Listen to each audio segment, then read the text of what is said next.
Hello there. Welcome to the Mythical Ireland Library. I'm Anthony Murphy. A very good evening, good afternoon, good morning, good night to you, wherever you are in the world. Welcome along to this Lowerland show for Live Irish Myths. And tonight we are on episode number 156, which is the second of three parts about the tale or the tales of the boyhood of Fionn. You're all very welcome along. It's been a very pleasant day in Ireland, nice and bright, reasonably mild for the time of year. I had the lovely company of one of the Mythflix Tua this afternoon for a while in the Boyne Valley.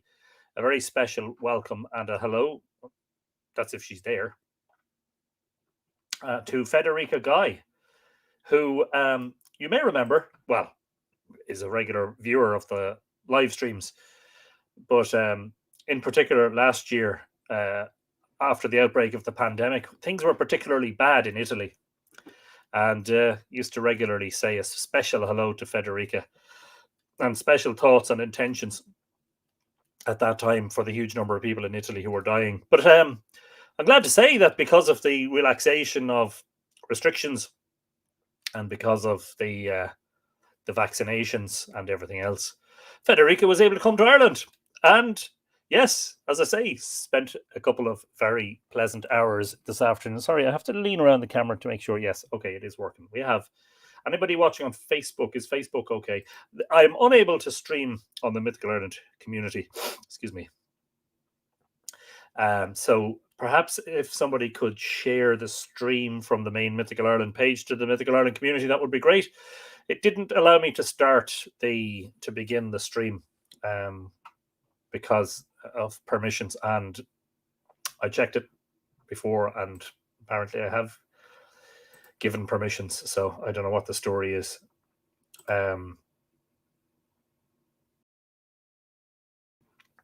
Anyway, tonight, as I say, part 2 of 3, we are reading from James Stevens's Irish F-Word Tales. And a special hello this evening to Erica Bow, the first of the commenters tonight. Erica is watching on YouTube. I don't have a cold. I'm suffering from hay fever. I do take an antihistamine every day. Just before we came on air, I took a second one because my nose is really tickly and it's just driving me mad. It's like I need to sneeze and I need to blow my I know, you don't need to know that. But it's just by way of explanation for my funny behavior. Erica Bowes, first of the commenters. She's on watching on YouTube. Janet Moran is in a rainy Boston. Don't send it this way, please, Janet. Stay over there. Thank you for tuning in. Mariana Dunn says, Banachti, dear Tua and Anthony from sunny Virginia. Wonderful to hear about in-person Tua visits. The second one in 3 days, because I also met on Saturday Archaeoastronomy Database, aka Tyrell. And we spent a couple of hours at Douth engaged in very deep and interesting conversation. You can imagine what that was about. Yeah, it's brilliant. So lovely to be able to welcome people back to Ireland and back to the Boyne Valley. It's fantastic. Elaine Dent Lingenfelter says, hello, Anthony, Texas in the house. Yes, I forgot to show the other comments, for which I apologize. I just, yes, must have encountered some pollen today. Trina New York is in the house. Hello, Trina. Welcome to the live stream. You're very welcome along, Tronona, on Tronona Shin. Paul Allburl is watching on the Alabama Gulf Coast. Hello, Paul. You're very welcome, as always. Barbara Barney's in the house. Hello, Barbara. Sláinte. Robin Rickman is in a soggy Western Pennsylvania. Sounds soggy and boggy. Oh, well, what can you do? It's a night for indoors watching the live stream. Or maybe a day, because it's the afternoon there, or evening. Sue Prenter says, good evening. Another Monday evening. Yes, superb. They come around fairly quick, don't they?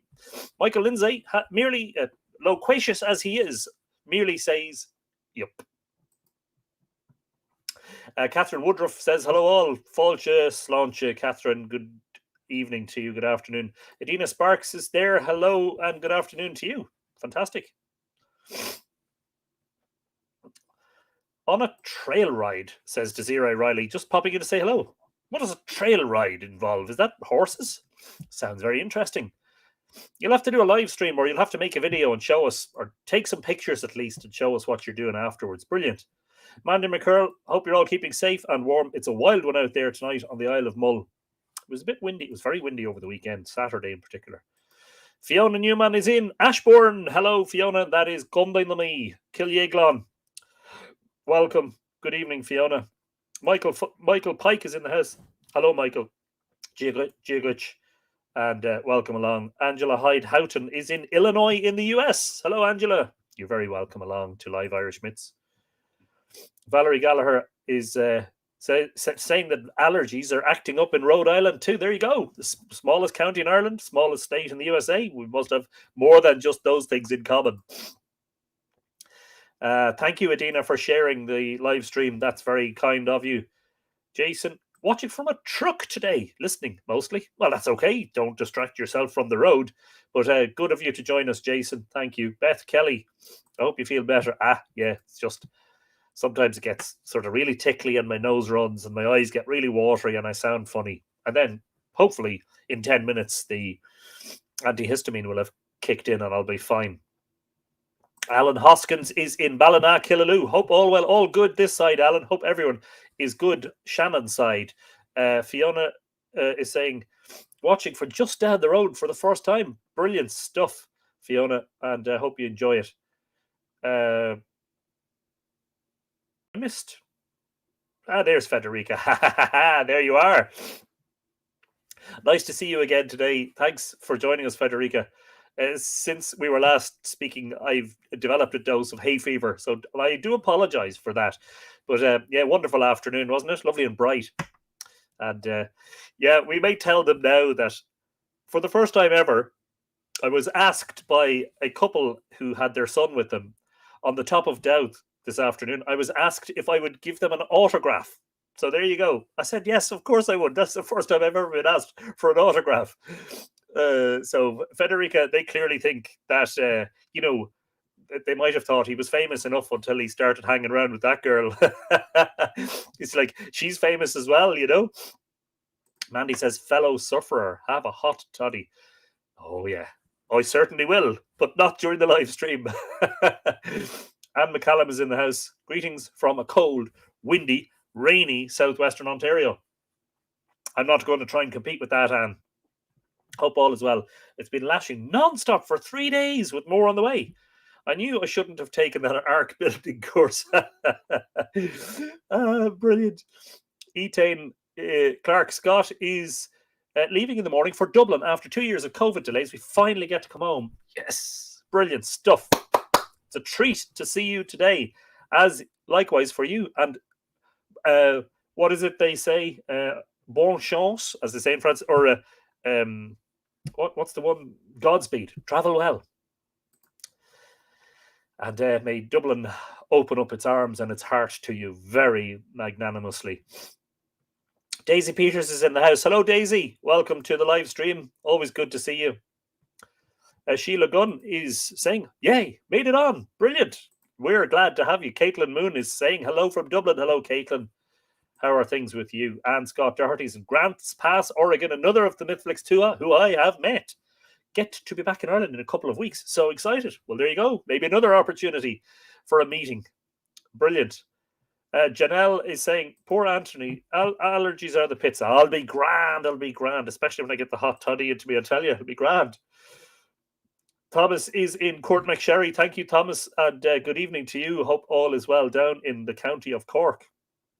Desiree, how percipient, is that the word? How perspicacious of me to know that it involved horses. Greg Shikara, good evening, Greg. Tranonoa Conasatatu Makara, welcome. Fáilte go dtí an Laurelin. Grab thyself a comfortable chair and a brew, and you know, I mean, roast a marshmallow on the fire if that's your thing, you know, just make yourself comfortable. Nuala Doyle is in the house. Hello, Nuala. Welcome. Good evening. Wee Jeannie, first time here from the Outer Hebrides. Going to be counting down on Thursday for the first time, coming to cost my ancestral home. Wow. Hope that goes well. Well, Wee Jeannie, you're very welcome. From the wee county to Wee Jeannie, welcome to the live stream. Tom King is in the house. Darkness descends and there's a nip in the air, dram topped up and ready for story time. Brilliant stuff, Tom. And hope she's keeping lit. Aidan Fitzpatrick, found your channel recently. What kind of subjects do you talk about? Well, mostly mythology and folklore, archaeology and history, and astronomy. Mostly. Aidan, you're very welcome along. And I hope that you will subscribe to the YouTube channel. Anyone who's watching on YouTube can do that. You get notifications when we're live and of any new videos. Brilliant. Erica Bowes in the house. Good afternoon to you, indeed. And Robin Orr is saying hello again. Stop cheating. We already said hello to you. You want to be mentioned twice. That's what it is. Hello, Robin in Western Pennsylvania. Welcome along. No, it's not that. It's just I'm seeing some comments twice. I don't know why. I do apologize. Gary, the full Irish GK. I totally agree. Another fine day on the sod. Myself and my family were up on the head of Clogher Head this evening for the sunset, and it was beautiful. It was so nice. Sheila Gunn, I said hello to wee Jeannie, Etain, yes, Margaret. Kiernan is in the house, where she is saying it's chilly in Mullingar. Then it must be coming this way because you usually get the weather before us, Margaret. So send her this way. I don't know how to pronounce that. Is it Sionet? Oh, hail. Hello, Anthony. The fire's lit. The feet are up, and I'm ready to listen to some wonderful words of mythical legends. Fantastic stuff. Sionet? Sionet? I don't know how to pronounce it. I do apologize.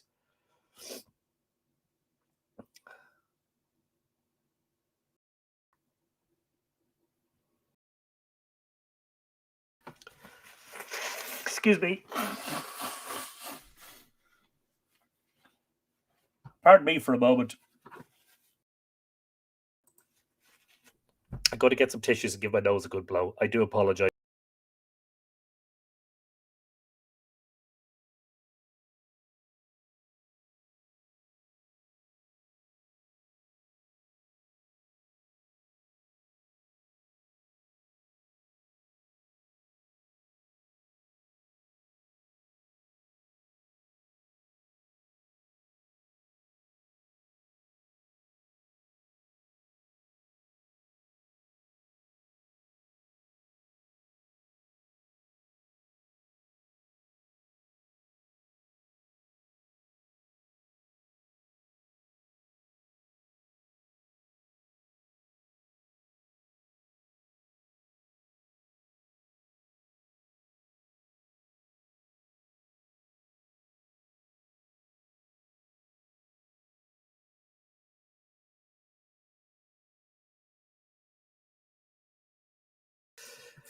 With apologies.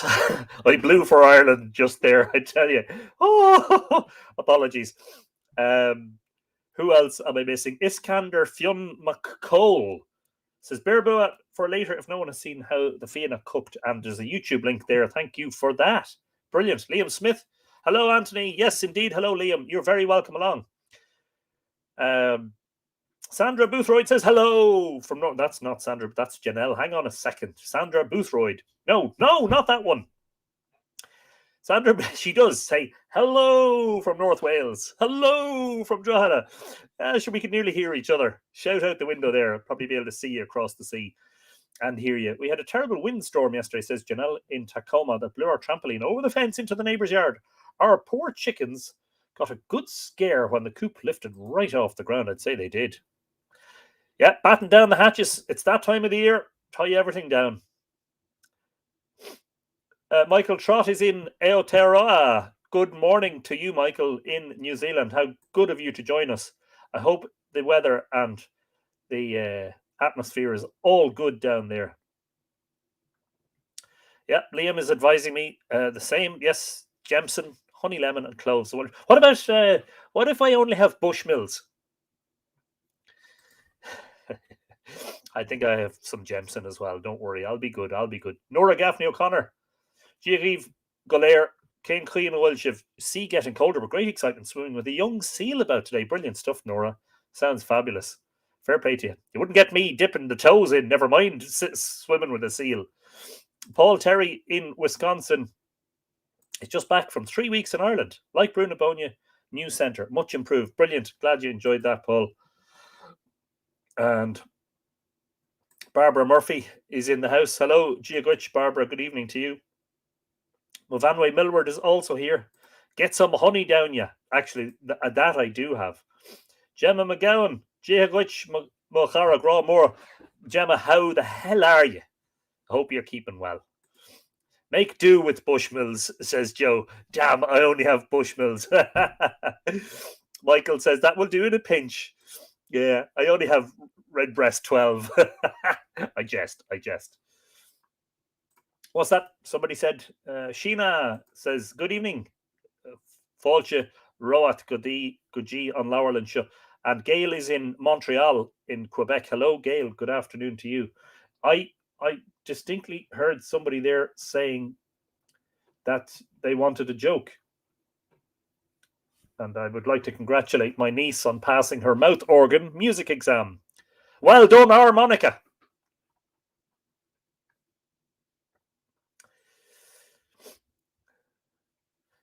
I had an accident opening a tin of alphabet spaghetti this morning, said Pat. Were you injured? Asked Kevin. No, but it could have spelled disaster.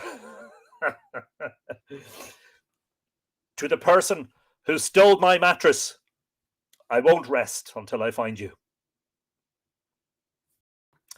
That's all you're getting, right?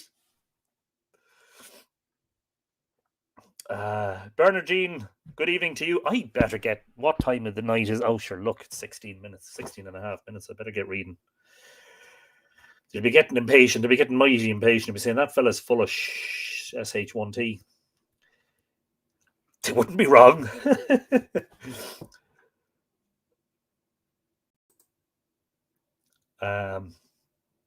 I think Mandy McCurl is giving me a sympathy laugh for some of those jokes. So we are reading from James Stevens's The Boyhood of Fionn.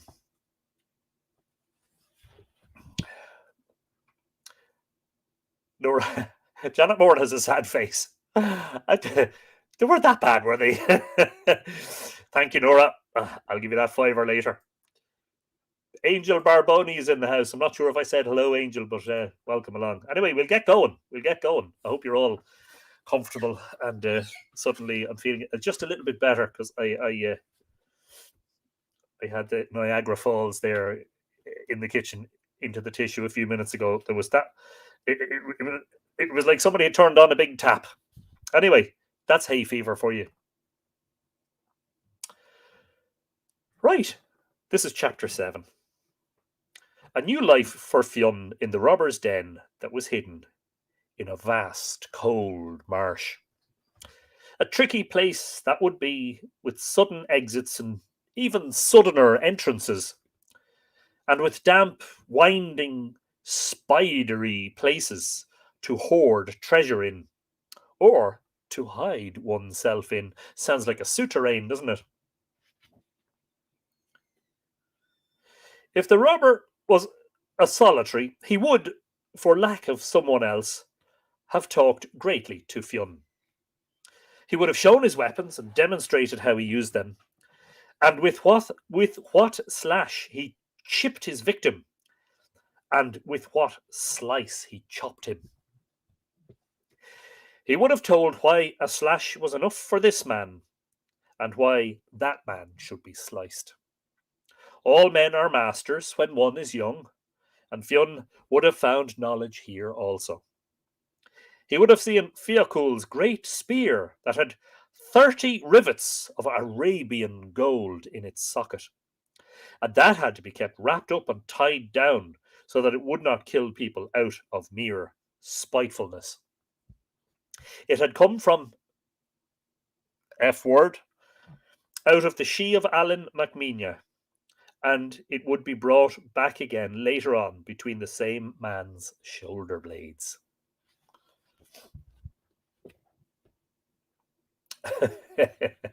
Those of you who are watching with subtitles, I don't have an assistant typing subtitles. That is YouTube making up its own as it goes along. Michael Trott points out that when I said Fionn, it was translated as, or transcribed as yum. Brilliant. What tales that man could tell a boy, and what questions a boy could ask him. He would have known 1,000 tricks And because our instinct is to teach, and because no man can keep a trick from a boy, he would show them to Fionn. A bookmark in the form of a Mythical Ireland business card. Anybody who has ordered a book from Mythical Ireland will have received one of those in it. I just plonk my business cards into the books as a little gift, as a bookmark. My business cards. There you go. Mysterious banging noise coming from out in the yard. Well, I mean, if there's going to be a break-in, it's going to happen live on live Irish Myths. And we'll get to broadcast the culprits all around the world. They're coming in to rob Anthony Murphy. There you go. Here's my phone. Please don't take my books. Here's all my money. Don't take my books. Don't take my ham radio. I do apologize. I'll stop getting distracted. There was the Marsh too, a whole new life to be learned. A complicated, mysterious, dank, slippery, reedy, treacherous life. Wow, that's a sentence packed full of adjectives. But with its own beauty and an allurement that could grow on one, so that you could forget the solid world and love only that which quaked and gurgled. Wow. In this place you may swim. There you go, Nora. By this sign and this, you will know it is safe to do so, said Fiacul McConnell. But in this place, with this sign on it and that, you must not venture a toe. What did I say to you earlier, Nora? I wouldn't dip my toes in. There you go. Lar Herbert is in the house. Hello, Lar. Welcome along. As is Tarini Pendleton in Laguna Beach, California. Speaking of dipping your toes, I hope the sea is nice and warm there. The Pacific Ocean. Margaret is telling us that she is, if I can select it. My granddaughter, age 6, caught her first fish today on the Inny River, a pike weighing 4 pounds. Brave girl. Returned it to the water. Brilliant stuff, Margaret. Fantastic. Tell her congratulations from all of the Mythflix viewers and from Anthony. Furry Mittens is in the house. Hope you're all doing well. All doing good. Fine. Michael Pike says, oh, thank you, Michael. If somebody breaks in trying to rob stuff, don't touch the books. Don't touch me ham radio. And definitely don't touch me whiskey. Yes, good, good, good. But where Fionn would venture his toes, his ears would follow. There are coiling weeds down there, and the robber counselled him. There are thin, tough, snaky binders that will trip you and grip you, that will pull you and will not let you go again until you are drowned, until you are swaying and swinging away below, with outstretched arms, with outstretched legs, with a face all stares and smiles and jockeyings, gripped in those leathery arms until there is no more to be gripped of you even by them. Watch these and this and that, Fionn would have been told, and always swim with a knife in your teeth. Forgive me for asking, Nora, do you swim with a knife in your teeth?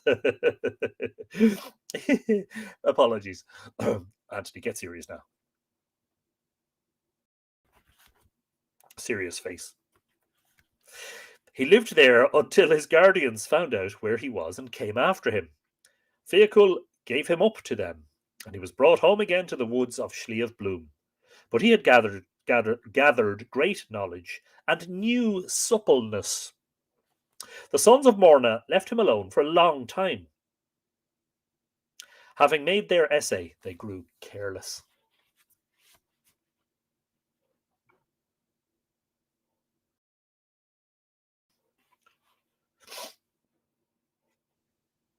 Rambo. Nora, we need to clarify something. In ham radio, we don't say 10-4. That's CB talk. We say QSL. There you go. So QSL, the old knife in the teeth trick, huh? Rexana is in the house from Missouri in the USA. You're very welcome along. No, I don't swim with a blade in my teeth. Let him be, they said. He will come to us when the time comes. But it is likely, too, that they had their own means of getting information about him. how he's shaped, what muscles he had, and did he spring clean from the mark, or had he to get off with a push? Read that. Did he spring clean? It's like, good around the house. our Fionn is a good boy around the house too. Sorry, I'm in giddy form tonight. I think you can tell. Maybe it's the antihistamines. Fionn stayed with his guardians and hunted for them. He could run a deer down and haul it home by the reluctant skull. Come on, Gull, he would say to his stag, or lifting it over a tussock with a tough grip on the snout. Are you coming, bald Conan? Pardon me, or shall I kick you in the neck? The time must have been nigh when he would think of taking the world itself by the nose, to haul it over tussocks and drag it into his pen. For he was of the breed in whom mastery is born, and who are good masters. But reports of his prowess were getting abroad. Clan Morna began to stretch itself uneasily, and one day his guardians sent him on his travels. Ba, ba, ba. David McDermott is happy to have caught us live, and he's in Kilkenny. Good evening to you, David. Hope all is well. Liam Smith says, I think it's the Bushmills. Well, it must be just the smell of it because I haven't tasted it yet. Give me a chance, will you? Brilliant. Who else? Yes, furry mittens. CB, back in the day when phone calls were expensive and a lot of people didn't have phones. Long before mobile phones and internet and computers and smartphones, CB was the way to go. Julianne Osborne is properly saying that the serious face is terrifying. We will have none of that. My favourite sort of silly serious face was the one given by it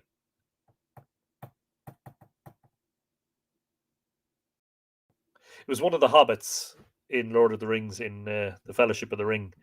He's standing at the side of the road and Gandalf has been letting off fireworks and he's kind of laughing and giggling. And then his missus comes over and stands beside him and gives him a dirty look. And he goes from giggling to the old suspicious squint. It is best for you to leave us now, they said to the tall stripling, for the sons of Morna are watching again to kill you. The woods at that may have seemed haunted. A stone might sling at one from a treetop, but from which tree of 1,000 trees did it come? An arrow buzzing by one's ear would slide into the ground and quiver there silently, menacingly, hinting of the brothers it had left in the quiver behind. To the right, to the left. How many brothers, in how many quivers? Fion was a woodsman, but he had only 2 eyes to look with, one set of feet to carry him in one sole direction. S-O-L-E. But when he was looking to the front, what or how many whats could be staring at him from the back? He might face in this direction, away from or towards a smile on a hidden face and a finger on a string. A lance might slide at him from this bush or from the one yonder. In the night, he might have fought them, his ears against theirs, his noiseless feet against their lurking ones, his knowledge of the wood against their legion. But during the day, he had no chance. Fion went to seek his fortune, to match himself against all that might happen, and to carve a name for himself that will live while time has... Oh, wait till you hear this. I'm going to read this properly. Sorry, I slipped up. This is fantastic.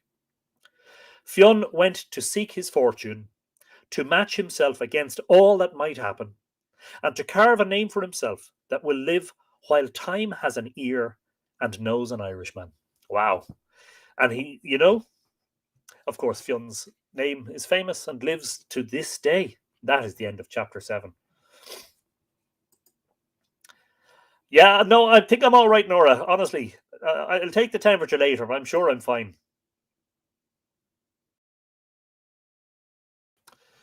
Chapter 8. Fionn went away, and now he was alone. But he was as fitted for loneliness as the crane is that haunts the solitudes and bleak wastes of the sea. For the man with a thought has a comrade, and Fion's mind worked as featly as his body did. To be alone was no trouble to him who, however surrounded, was to be lonely for his life long. For this will be said of Fionn when all is said, that all that came to him went from him, and that happiness was never his companion for more than a moment. That's a bit sad, isn't it? But he was not now looking for loneliness. He was seeking the instruction of a crowd, and therefore, when he met a crowd, he went into it. His eyes were skilled to observe in the moving dusk and dapple of green woods. They were trained to pick out shadows, birds that were themselves dun-coloured shades, and to see among trees the animals that are coloured like the barks of trees, like, for instance, the tree creeper. The hare crouching in the fronds was visible to him, and the fish that swayed invisibly in the sway and flicker of a green bank. So it wasn't so invisible to Fionn. He would see all that was to be seen, and he would see all that is passed by the eye that is half blind from use and wont. At Moyliffey, he came on lads swimming in a pool, and as he looked on them sporting in the flush tide, he thought that the tricks they performed were not hard for him, and that he could have shown them new ones. Boys must know what another boy can do, and they will match themselves against everything. They did their best under these observing eyes, and it was excuse me, and it was not long until he was invited to compete with them and show his mettle. Such an invitation is a challenge. It is almost, among boys, a declaration of war. But Fionn was so far beyond them in swimming that even the word master did not apply to that superiority. While he was swimming, one remarked, "He is fair and well shaped," and thereafter he was called Fionn, or the Fair One. And his name came from boys and will perhaps be preserved by them. Now, the funny thing is that if you've read the Fionn, the Finn monograph, the funny thing is that although MacNever ha finned the boyhood deeds of Finn, as it's recorded in the Egerton manuscript, does say at this point the boys named him Fionn. He reverts to being known as Jevna until he meets Finnegas in the famous Salmon of Knowledge episode. And at that point, Finnegas tells him, "No, you are not Jevna, you are Fionn." And from then on, he becomes known as Fionn. So although they name him Fionn the Fair One here, he does revert to Jevna before going to Fiach's Pool. He stayed with these lads for some time, and it may be that they idolized him at first, for it is the way with boys to be astounded and enraptured by feats. But in the end, and that was inevitable, they grew jealous of the stranger. Jay Shaw is in the house. Late. A wizard is never late, Frodo Baggins. Welcome, Jay. Thank you for joining us. Hope you enjoyed the story, and don't worry about being late. That's absolutely no problem.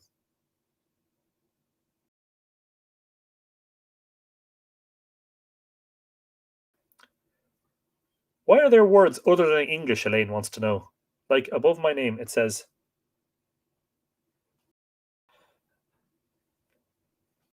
Absolutely no idea, Elaine. Is that a Facebook thing? Let's get Mark Zuckerberg on the phone. Let's get him dialed into this live stream and get him to explain what's going on. Those who had been the champions before he came would marshal each other, and by social pressure would muster all the others against him. Peer pressure back in the day. There you go. It's not a modern phenomenon, singular, phenomenon. So that in the end, not a friendly eye was turned on Fionn in that assembly. See, just in case anybody's going to say, jealousy is not a thing that's confined to girls either. Not that I ever suggested it was. For not only did he beat them at swimming, he beat their best at running and jumping, and when the sport degenerated into violence, as it was bound to, the roughness of Fionn would be 10 times as rough as the roughness of the roughest rough they could put forward. And that's how many times rough is in that sentence. I'll read it again. For not only did he beat them at swimming, he beat their best at running and jumping, and when the sport degenerated into violence, as it was bound to, the roughness of Fionn would be 10 times as rough as the roughness of the roughest rough they could put forward. Sounds rough. Bravery is pride when one is young. And Fionn was proud. Janet Moran is labelled anniversary follower. Wow. I don't know what's going on. Phenomena. That song is actually called Mana Mana, I think. Isn't it MNAH or something like that? Mana Mana. Do, do, do, do, do. Phenomena. Phenomenon. Yes, now for the whole rest of the night, anybody who knows that song is not going to be able to sing it any other way. You're just going to have that word in your head now for the next 10 days. When you hear that song, you'll be just singing Phenomenon. Do, do, do, do, do. Yes, this is fascinating. Apologies, I'm just checking something here. Just going to check the Mythical Ireland Facebook page and just have a look at. Is it on Facebook that it's happening? Don't start on the Muppets theme, says Lexi Erickson. It's time to light. What is it? Play the music. Top fan, sharer, anniversary follower. Oh, I see that. Angela Hyde Houghton, anniversary follower. There you go. Brilliant. I'm only able to see a few comments at a time. Fantastic. Yeah, you're all getting labels. I don't know what it's got to do with. Thank Jim Henson for that. Mark Gordon is in Iowa. Fall is finally here. As are you. A little bit late. Joke, buddy pulling your leg. You're welcome, Mark. There must have been anger in his mind as he went away, leaving the lake behind him and those snarling and scowling boys. But there would have been disappointment also, for his desire at this time should have been towards friendliness. He went thence to Loch Lane and took service with the King of Fionn. And you may remember that we didn't we? We did read the Battle of the White Strand, didn't we? Did we? Hang on a second. The reason this is a very good question is because if we didn't, we're damn well going to. Anybody remember if we did the Battle of Fionn, the Battle of Entry as... Yes, the Battle of the White Strand, episode number 126, number 127, and number 128. 3 parts. Yes, there you go. I wasn't imagining it.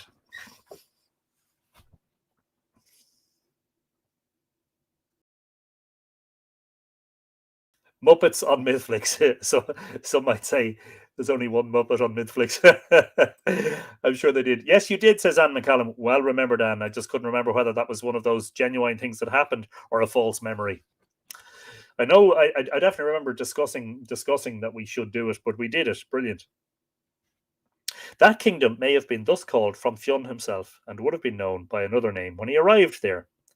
He hunted for the King of Fionn, and soon it grew evident that there was no hunter in his service to equal Fionn. More, there was no hunter of them all who even distantly approached him in excellence. The others ran after deer, using the speed of their legs, the noses of their dogs, and 1,000 well-worn tricks to bring them within reach, and often enough the animal escaped them. But the deer that Fionn got the track of did not get away, and it seemed even that the animal sought him, so many did he catch. The king marvelled at the stories that were told of this new hunter, but as kings are greater than other people, so they are more curious. And being on the plane of excellence, they must see all that is excellently told of. The king wished to see him, and Fionn must have wondered what the king thought as that gracious lord looked on him. Whatever was thought, what the king said was in direct utterance. as it was in observation. Read that again, Anthony. Whatever it was thought, what the king said was as direct in utterance as it was in observation. If Uil, the son of Bashkna, has a son, said the king, you would surely be that son. We are not told if the king of Fintry said anything more. I think I pronounced Fiontry. I think it depends on, Fintry and Fiontry. Ventry is the anglicised version. And I know when we read the Battle of the White Strand, I would have pronounced it Fiontry. But anyway, take your pick. Fintry, Fiontry. We are not told if the king of Fintry said anything more, but we know that Fionn left his service soon afterwards. He went southwards and was next in the employment of the king of Kerry, the same lord who had married his own mother. In that service he came to such consideration that we hear of him as playing a match of chess with the king, and by this game we know that he was still a boy in his mind, however mightily his limbs were spreading. Able as he was in sports and huntings, he was yet too young to be politic, but he remained impolitic to the end of his days. For whatever he was able to do, he would do, no matter who was offended thereat. And whatever he was not able to do, he would do also. Whatever he was able to do, he would do, no matter who was offended thereat. And whatever he was not able to do, he would do also. There you go. He would do what he couldn't do. That was Fionn. That's what it says. Once, as they rested on a chase, a debate arose among the Fianna Finn as to what was the finest music in the world. Tell us that, said Fionn, turning to Oisin. The cuckoo, calling from the tree that is highest in the hedge, called his merry son.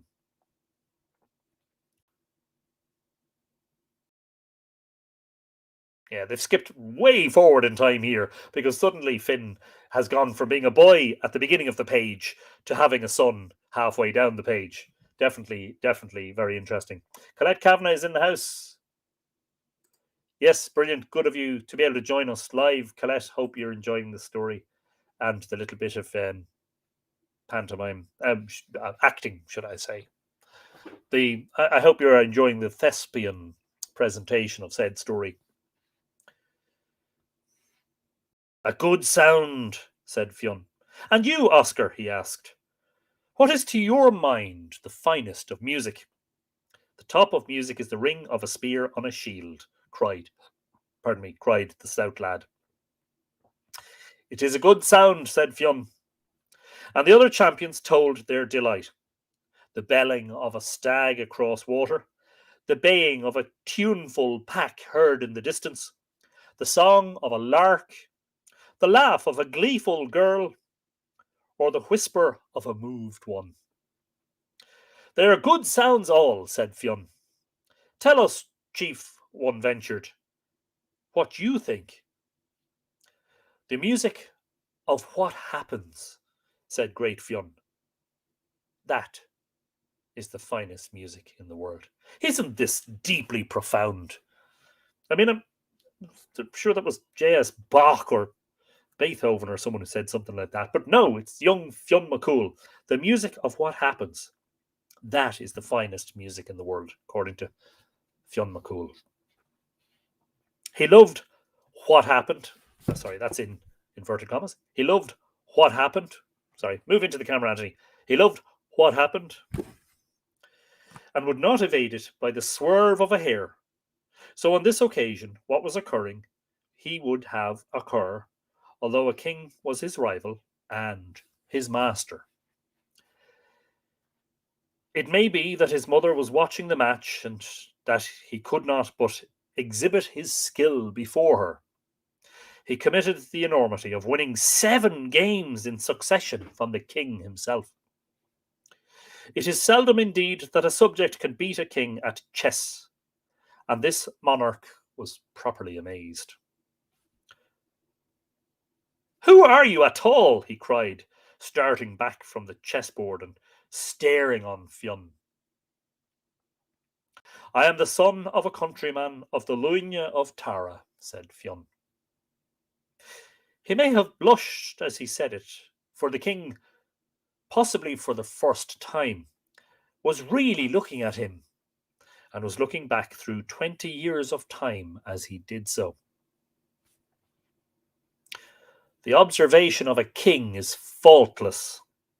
It is proved 1,000 times over in the tales, and this king's equipment was as royal as the next. You are no such son, said the indignant monarch. But you are the son that Myrne, my wife, bore to Ual MacBoshkne.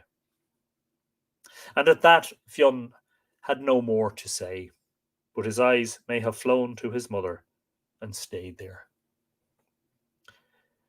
You cannot remain here, his stepfather continued. I do not want you killed under my protection, he explained or complained.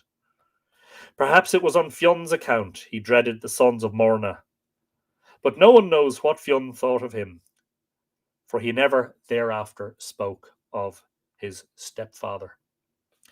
As for Myrne, she must have loved her lord, or she may have been terrified in truth of the sons of Morna, and for Fionn.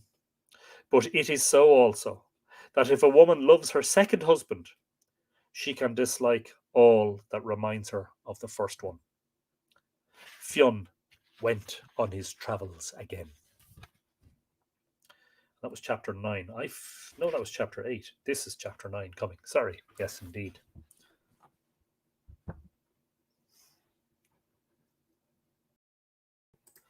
Music of What Happens is a good line, but not for fishing.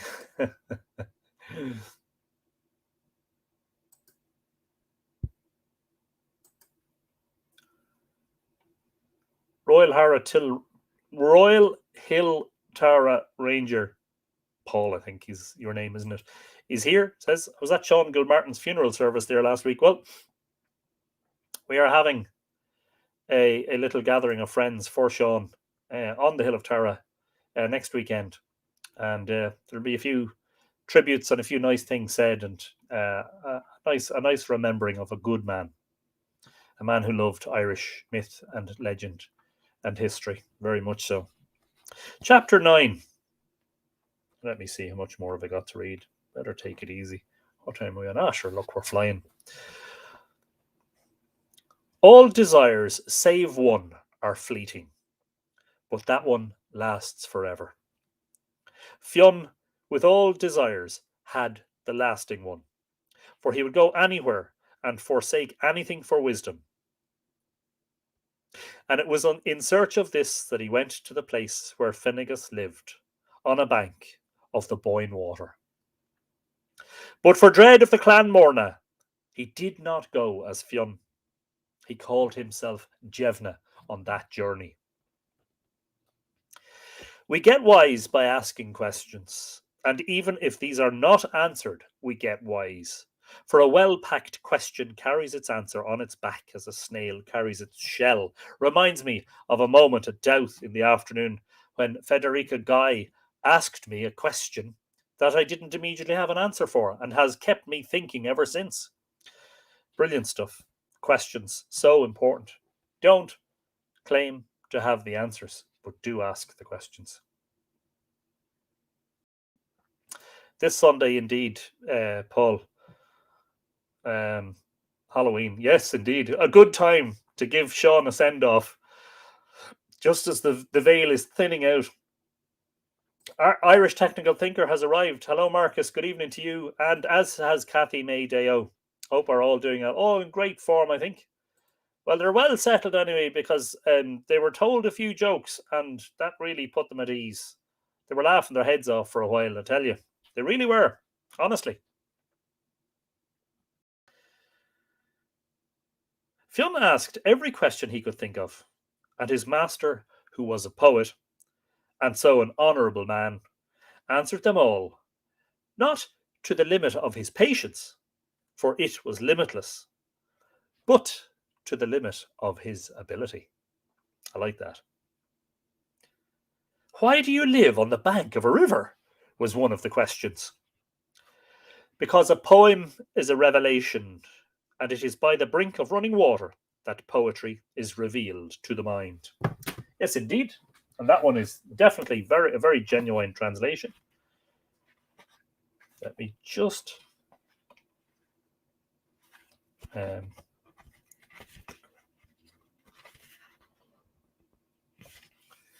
so, if you've read the Fion monograph, you'll have seen this. And if you haven't read it or you don't have it, order your copy now on mythicalireland.com and I'll send you a signed copy. Because it opens with those lines.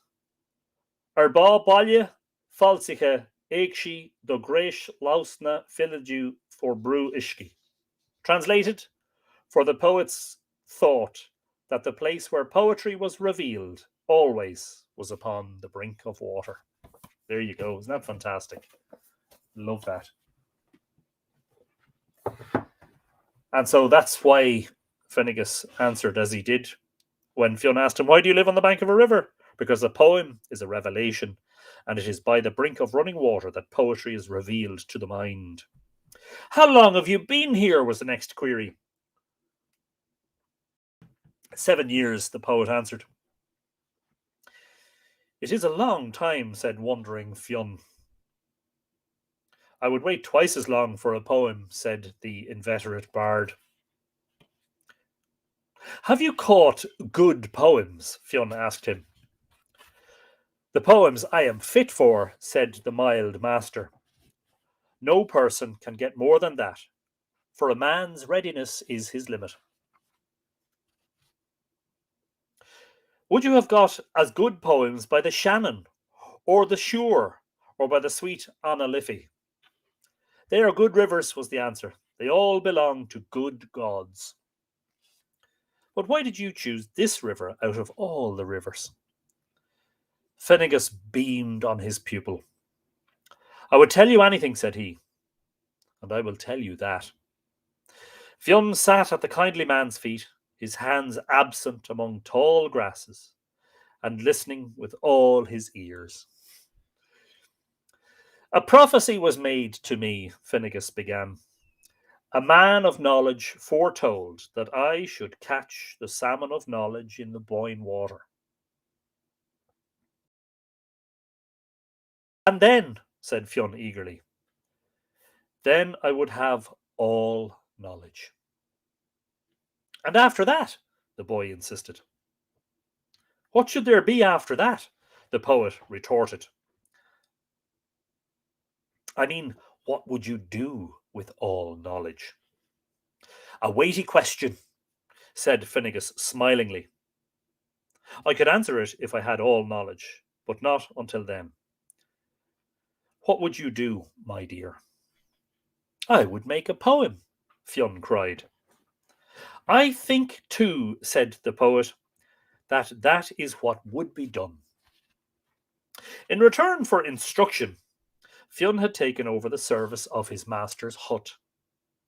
And as he went about the household duties, drawing the water, lighting the fire, and carrying rushes for the floor and the beds, he thought over all the poet had taught him, and his mind dwelt on the rules of metre, the cunningness of words, and the need for a clean, brave mind. But in his thousand thoughts he yet remembered the salmon of knowledge as eagerly as his master did.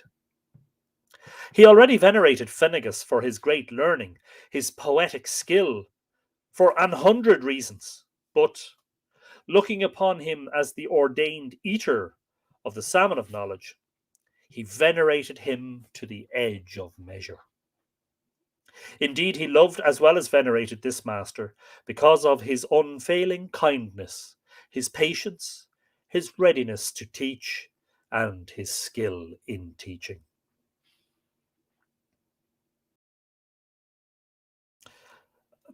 Irish technical thinker. I had something to eat before I started, so I'm fine, but you're going to make a few people jealous with that one. Maple bacon, eggs, and honey glazed sausages with soda bread. Wow. I mean, that's, yes, that's the sort of feast. That where do you live again? Just give me your address, will you? I'll nip up as soon as the live stream is over. Can we get Bushmills with that? What does venerated means? It means honoured or worshipped. I have learned much from you, dear master, said Fion gratefully. Gratitude, so important. All that I have is yours if you can take it, the poet answered. For you are entitled to all that you can take, but to no more than that. Take so with both hands. You may catch the salmon while sorry. Take two. You may catch the salmon while I am with you, the hopeful boy mused. Would not that be a great happening? And he stared in ecstasy across the grass at those visions which a boy's mind knows. Let us pray for that, said Finnegas fervently. Here is a question, Fionn continued. How does this salmon get wisdom into his flesh? There is a hazel bush overhanging a secret pool in a secret place. The nuts of knowledge drop from the sacred bush into the pool, and as they float, a salmon takes them in his mouth and eats them. It would be almost as easy, the boy submitted, if one were to eat on the track of the sacred hazel. Sorry, it says set, not eat. Try that again, Ashley. Take two. It would be almost as easy, the boy submitted, if one were to set on the track of the sacred hazel and eat the nuts straight from the bush. That would not be very easy, said the poet, and yet it is not as easy as that, for the bush can only be found by its own knowledge, and that knowledge can only be got by eating the nuts, and the nuts can be got only by eating the salmon. We must wait for the salmon, said Fionn, in a rage of resignation. Impetulant young boy, huh? Anyway, we are moving on to chapter 10, which is the last of the chapters that I propose to read this evening, and the third and final installment of the story will be read in the next episode. Jennifer Foley is in the house. Hello, Jennifer. Fáilte. Hope you are keeping well. Snapper Earl is also in the house. Says hello all. Sláinte, Snapper.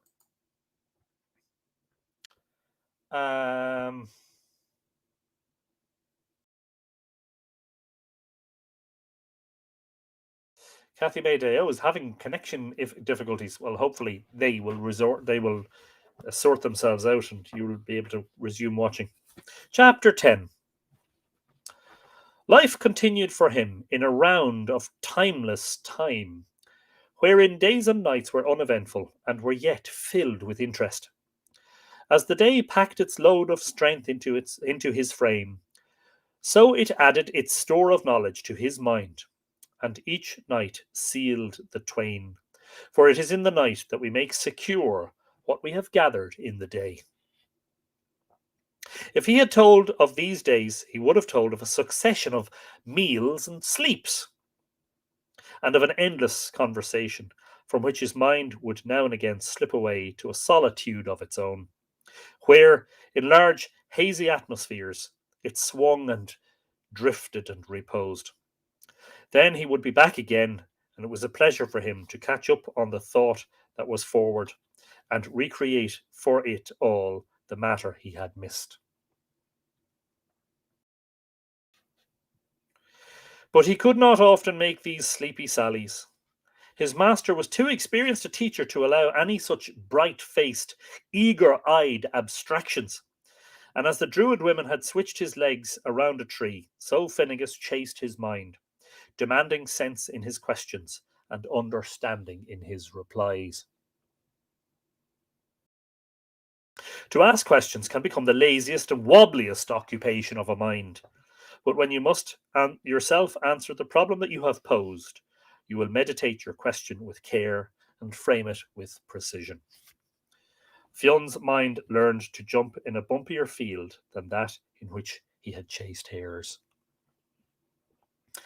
And it's a great pity, isn't it, that all of that foregoing is not true of the modern world and people who don't value wisdom and knowledge and a sagacious mind. And when he had asked his question and given his own answer to it, Finnegas would take the matter up and make clear to him where the query was badly formed, or at what point the answer had begun to go astray, so that Fionn came to understand by what successions a good question grows at last to a good answer.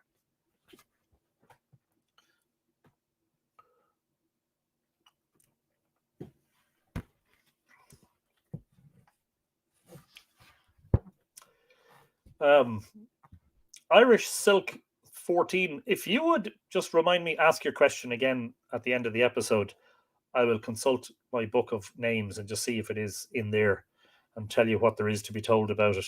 Sylvia Sanchez says, Giagrich, Gias Murgrich, Sylvia Slancha, Trinonoa. One day, not long after the conversation told of, Finnegas came to the place where Fionn was. The poet had a shallow osier basket on his arm, and on his face there was a look that was at once triumphant and gloomy. He was excited, certainly, but he was sad also, and as he stood gazing on Fionn, his eyes were so kind that the boy was touched, and they were yet so melancholy that it almost made Fionn weep. "What is it, my master?" said the alarmed boy. The poet placed his osier basket on the grass. "Look in the basket, dear son," he said. Fionn looked. "There is a salmon in the basket." "It is the salmon," said Finnegas with a great sigh. Fionn leaped for delight. "I am glad for you, master," he cried. "Indeed, I am glad for you." "And I am glad, my dear soul," the master rejoined. But, having said it, he bent his brow to his hand, and for a long time he was silent and gathered into himself. "What should be done now?" Fionn demanded, as he stared on the beautiful fish. Finnegas rose from where he sat by the osier basket. "I will be back in a short time," he said heavily. "While I'm away, you may roast the salmon, so that it will be ready against my return." "I will roast it, indeed," said Fionn. The poet gazed long and earnestly on him. "You will not eat any of my salmon while I'm away?" he asked. "I will not eat the littlest piece," said Fionn. "I am sure you will not," the other murmured, as he turned and walked slowly across the grass and behind the sheltering bushes on the ridge. Fionn cooked the salmon. It was beautiful and tempting and savoury as it smoked on a wooden platter among cool green leaves. And it looked all these to Finnegas when he came from behind the fringing bushes and sat in the grass outside his door. He gazed on the fish with more than his eyes. He looked on it with his heart, with his soul in his eyes. And when he turned to look on Fionn, the boy did not know whether the love that was in his eyes was for the fish or for himself. Yet he did know that a great moment had arrived for the poet. "So," said Finnegas, "you did not eat it on me after all." "Did I not promise?" Fionn replied. "And yet," his master continued, "I went away so that you might eat the fish if you felt you had to." "Why should I want another man's fish?" said proud Fionn. "Because young people have strong desires. I thought you might have tasted it, and then you would have eaten it on me."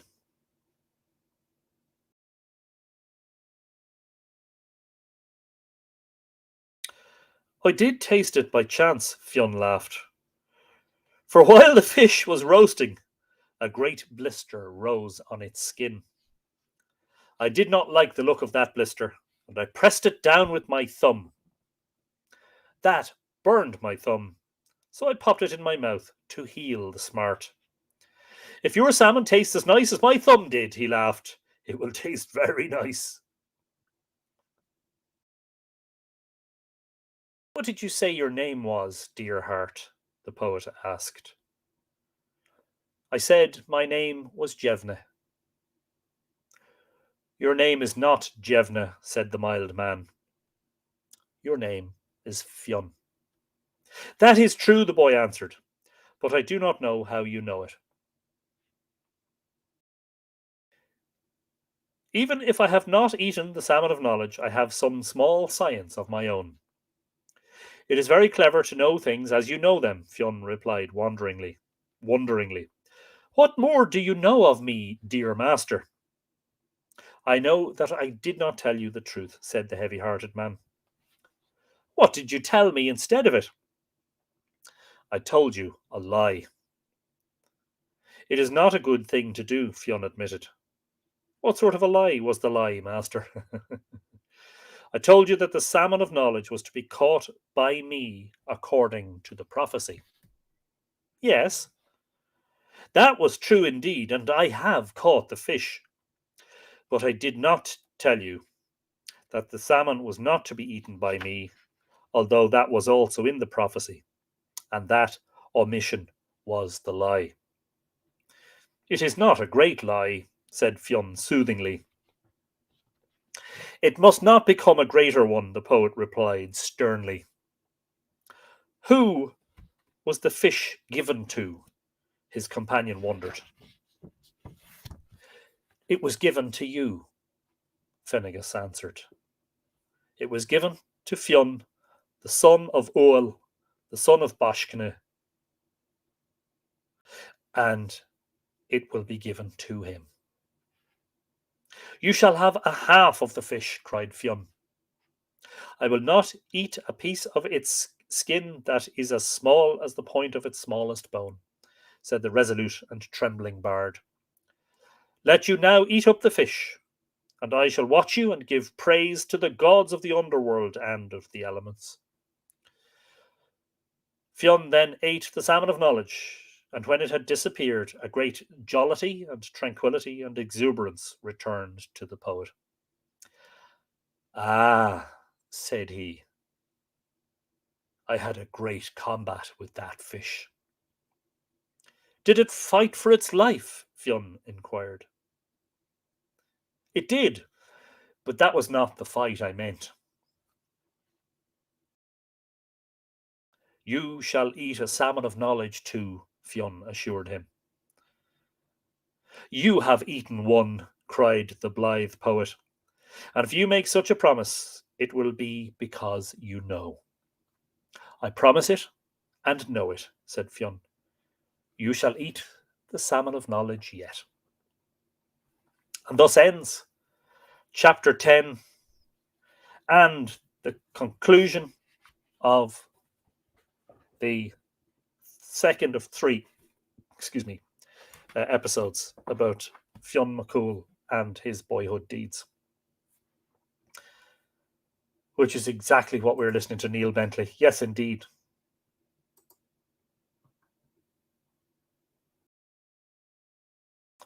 Yes, Movanwe is reminding us that Celtic mythology, if you include Irish and Welsh mythology under that banner, that you see similarities in stories in different parts of the old Celtic world. Yes, indeed. How do you pronounce that? Is it Gwion or Gwion or Gwion Bach? Somebody will have to help me with my pronunciations. Janelle, would you be willing to do an episode on the Selkies? I don't know anything about them. Very, very, very, very, very, very little. I would if the sources from which I could put together such an episode were suggested to me. Absolutely, yes. Was Fionn McCool not the giant from the Giant's Causeway? Neil Fionn was kind of, yes, but the stories about Fionn are numerous, as for instance are the stories of St. Patrick, as are the stories of Lou, as are the stories, for instance, of the Cailleach. So you have to understand that, there are many stories, and some of them subtle and some of them fantastic, told in different parts of Ireland. And indeed, in Fionn stories are also told in Scotland. Fantastic exploits, Yes, David says, I like that about it too, David. Definitely. On Saturday, you may have seen the photographs. I was in Skerries out looking at Rockabill and the other islands, and I stumbled upon a sign which contained a legend about St. Patrick that I thought, when I read it, gave me the impression of a pre-Christian, or you might say pagan, but a pre-Christian story. And it is this, and it sounds very like a story that might have been told of Fionn McCool. I'll read it to you, and you can make up your own minds. When St. Patrick landed on a small island off Skerries, it became known as St. Patrick's Island in his honour. Legend has it that when the saint arrived on the island, he was accompanied by a goat which provided milk. From this island, St. Patrick would come to the mainland to convert the people. Excuse me. While the saint was ashore on a missionary trip, the people of Skerries visited the island and stole his goat. They killed, cooked, and feasted on it. When St. Patrick came back to the island, he found his goat missing. This made him very angry, and in 2 giant strides, he reached the mainland. Now, does that not sound like an exploit of the giant Fionn McCool? The first step took him to the back of Colt Island, the second to Red Island, where he confronted the people of Skerries. They tried to deny having seen his goat, but found the beast cried out from their bellies. When they told the saint the truth about his goat, their voices returned.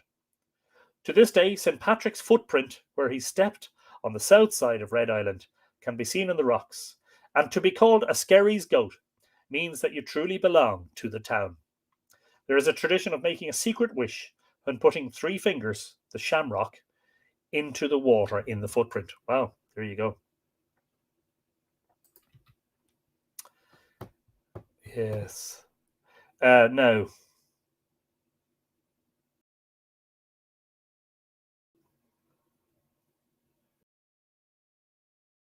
Irish ghost stories. Thank you for the reminder, Irish technical thinker. I mean, what's next week would be the 1st. Then Samhain is on the 7th. Hang on. Let me just check that now. So it would be the 8th. Yeah, I'll do an episode on the 8th about ghost stories. Please do remind me. Please feel free to remind me again. I'm terrible at remembering things. Hang on now. What was the name I was to look? Was it Glavin, was it? Would you do a version of Deirdre? I did. Deirdre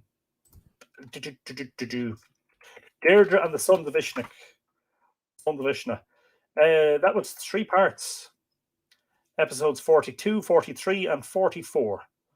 So if you look back through the YouTube channel, Deirdre, see why you're asking, you'll find those, and hopefully you'll enjoy them. Glavin, right. Glavin. All Ireland surnames.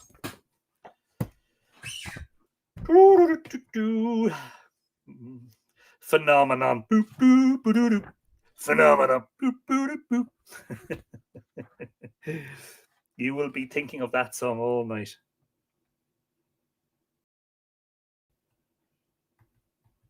Glavin.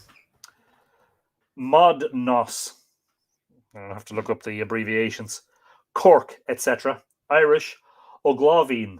Glav meaning complainer or scold. Originally associated with Mayo. SI and SGG. What? Okay, what's Mod Nos, first of all? Are they in the front of the book or the back? The abbreviations. Let me have a look.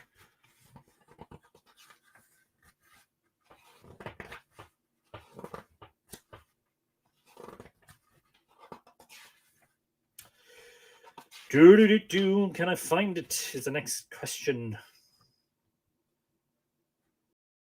No, I can't.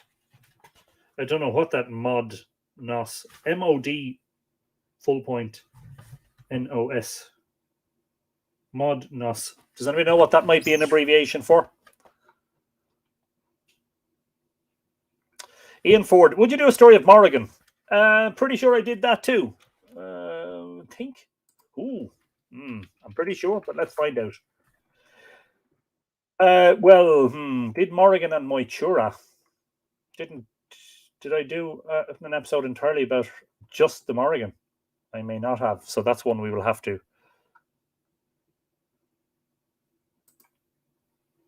Well, that's true. I mean, I tell jokes which don't make people laugh.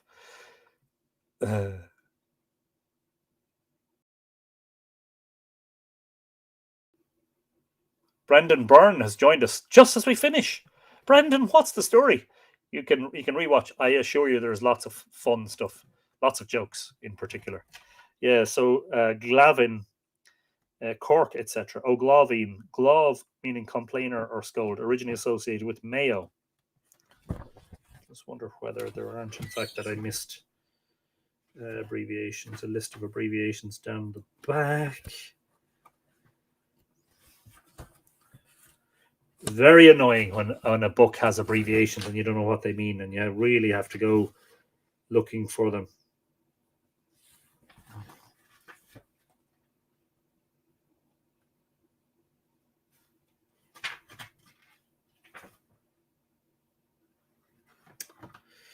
No, I'm sorry, I don't know what that means.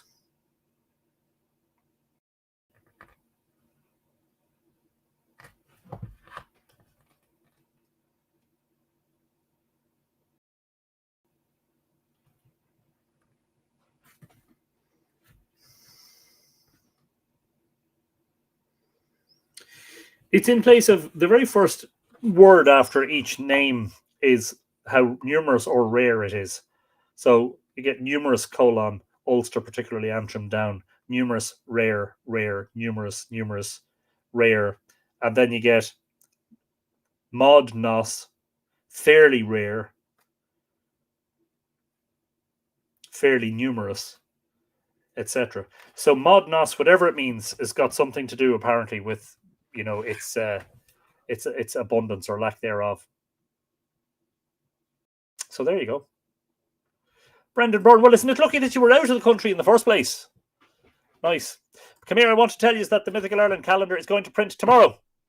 2022 calendar, which can be pre-ordered on the Mythical Ireland website. That's mythicalireland.com. Go to the gallery and shop and go to calendar and find it in there. Make sure you order the 2022 one, not the 2021 one, which somebody else did, and they got the 2021 one, and now I have to send them a 2022 one when it arrives. Also, Mythical Ireland New Light on the Ancient Past is in the proofreading stage and will be going to print, all going well, within a week, hopefully by this day next week. So if you have pre-ordered, thank you for your pre-order. I'll get them out to you as soon as we get copies. If you haven't pre-ordered, get onto it now. With the calendar and with Mythical Ireland, make sure you get in early. There are some glitches with postage, to some parts of the world, but no problem getting to the States, for instance, where books have been getting there in something like 6 days, which is very good. Click the like button before you leave, please, says Lar. Yes, indeed, Lar, that would be nice. Moderately numerous. Maybe that's what it is, Trina. Mod nos. Yeah, that could be it. Yes. Have a wonderful week. You also, Kathy May. Thank you for joining us. And I'll be back soon with more jokes. Speaking of jokes, did anybody see the Dronehenge Discovery News Report video, which is hilarious? In which, among other ridiculous claims, they suggested that Dronehenge was used for keeping sheep, goats, and chickens. I kid you not. Most of it was made up and some of it was true. So there you are. Desiree was the one who spotted that on her YouTube feed and shared it to the group. Anyway, thank you all for tuning in. Don't forget that if you would like to support Mythical Ireland, please consider becoming a patron. Patrons are regularly feasted to lots of extra goodies, lots of photographs and blog posts and podcasts and videos and lots of bits and pieces, including at the higher levels, free Mythical Ireland merchandise. To support Mythical Ireland Patreon, that's the address, patreon.com/Mythical Ireland. Thank you very much for your support. In the meantime, I have been enjoying James Stephens. We might end up reading the whole book because it's probably out of copyright and it is really beautifully told, isn't it? Fabulous. It's always my greatest pleasure to host you all in the virtual space that is Live Irish Myths. Because of the rapid advancement of a vaccine, we didn't think we would be at this stage. Well, I certainly didn't. In the middle of last year, I did not think that I would be finally getting the chance to meet Mythflix viewers from different parts of the world. A special word again of thanks to Tyrell Archaeoastronomy Database, who I met at Douth on Saturday, and a special mention to Federica Guy from Torino in Italy, who I met in the Boyne Valley and showed her around Drogheda and Douth, and we were standing outside Newgrange for a while today as well. So there you are. It's happening. Mad stuff. But what a great honour and a pleasure and a joy it has been for me to, bring people together in this lovely environment and this space. And all the encouragement that's in it and all the warmth and the love that people seem to have for each other and the respect. And always great fun, always very enjoyable. Thank you, Elaine. And all that it remains for me to say, apart from pre-order your calendar now, don't be disappointed. Pre-order your Mythical Ireland now, don't be disappointed. And please become a patron, is Ikawa, Kolosov, Slán Gafol, and the most important one, of course, Togabuge. See you all soon.